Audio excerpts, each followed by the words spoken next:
नमस्कार, मी प्रीती खंडागळे. आपण पाहता आवाज इंडिया मराठी. मुंबईतील प्रसिद्ध केईएम रुग्णालयात महिला कर्मचाऱ्यांना कपडे बदलण्यासाठी स्वतंत्र चेंजिंग रूम उपलब्ध नसल्याचा गंभीर प्रकार समोर आलाय. चेंजिंग रूम अभावी महिला कर्मचाऱ्यांना रुग्णालयाच्या इमारतीतील आडोशाचा आधार घेत कपडे बदलावे लागत असल्याची बाब समोर आली. या समस्येची माहिती मुंबई महापालिकेच्या महिला व बालकल्याण समितीच्या सभापती मीनल तुर्डे यांना मिळाल्यानंतर त्यांनी तातडीने याची दखल घेतली आहे. महिला कर्मचाऱ्यांची गैरसोय दूर करण्यासाठी केएम रुग्णालयात स्वतंत्र चेंजिंग रूमची सुविधा उपलब्ध करून देण्याचे निर्देश संबंधित विभागाला देण्यात आलेत आणि याच विषयी त्यांच्याशी बातचीत केली आमचे प्रतिनिधी संतोष मोरे यांनी.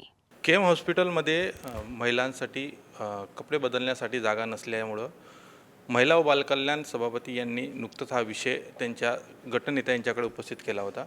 ताई, काय नेमकं प्रकरण होतं आणि ही बाब तुमच्यापुढं कशा प्रकारे आली होती? काही दिवसापूर्वी केएम हॉस्पिटलमध्ये मी माझ्या एका नातेवाईकांना बघण्यासाठी गेले होते. तर त्यावेळेला माझ्या लक्षात आलं की तिथे जे स्टाफ होता त्यांना कपडे बदलण्यासाठी जागा नव्हती आणि कुठेतरी आडोसा घेऊन ते कपडे बदलत होते आणि ते बघून मला फार वाईट वाटलं. त्यानंतर मग त्यांच्याबरोबर बोलण्यामधून मला कळलं की त्यांना कुठल्याही प्रकारची चेंजिंग रूम अवेलेबल नाही आहे करून.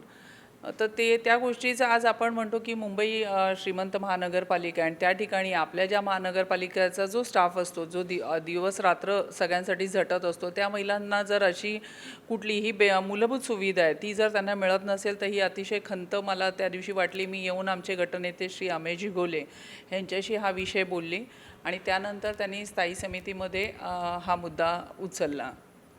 नाही, म्हणजे कसं महिलांच्या संदर्भात सरकार अतिशय गंभीरतेनं सध्या तरी दिसत आहे.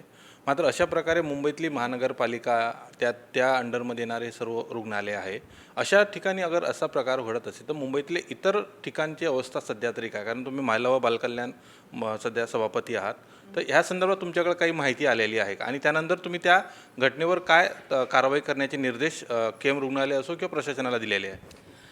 मला असं वाटतं जेव्हा पण आमच्याकडे महिलांचे विषय येतात त्यावेळेला आम्ही त्याबाबत जागरूक राहून त्या पद्धतीने नेहमीच पुढे पत्रव्यवहार असेल, गाठीभेटी असतील, हे करून योग्य ते निर्देश दिलेले आहेत. आता हा विषय आल्यानंतर काही नगरसेवकांच्या तक्रारी देखील मला आलेल्या होत्या.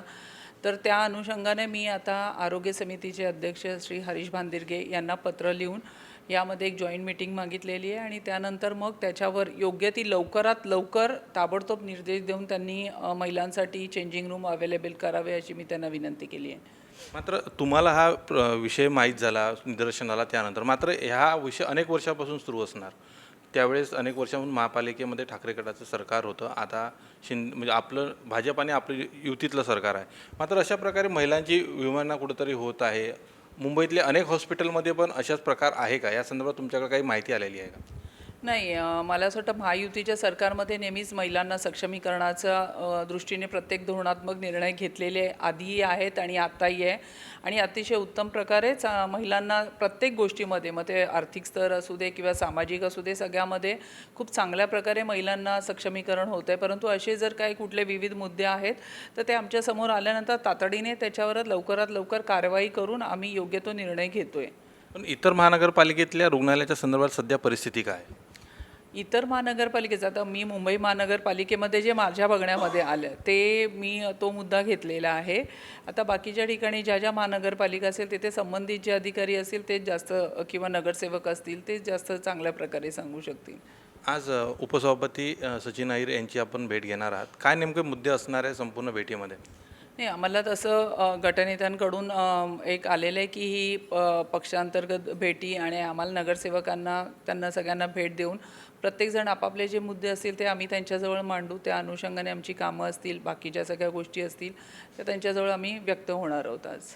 आज आयुक्त यांची देखील भेट घेण्यात आलेली गटनेत्यांच्या वतीने. काय कामासंदर्भात की निधी मिळत नाही या संदर्भात काही या संदर्भात आज भेट झालेली आहे का? मला असं वाटतं हा प्रश्न गटनेत्यांची भेट झाली तर त्या गटनेत्यांना विचारलं तर जास्त बरं होईल. महिला व बालकल्याण विभागाच्या वतीने आता नवीन महिलांसाठी काय नवीन योजना काय आपण आणत आहात? आता आपण भांडूप येथे एक महिलांसाठी तिथे वसतिगृह लवकरात लवकर चालू करण्या म्हणजे त्यांचं काम चालू करण्याचा आमचा प्रयत्न आहे. तसंच आम्ही आता प्रशिक्षण चालू करतो आहे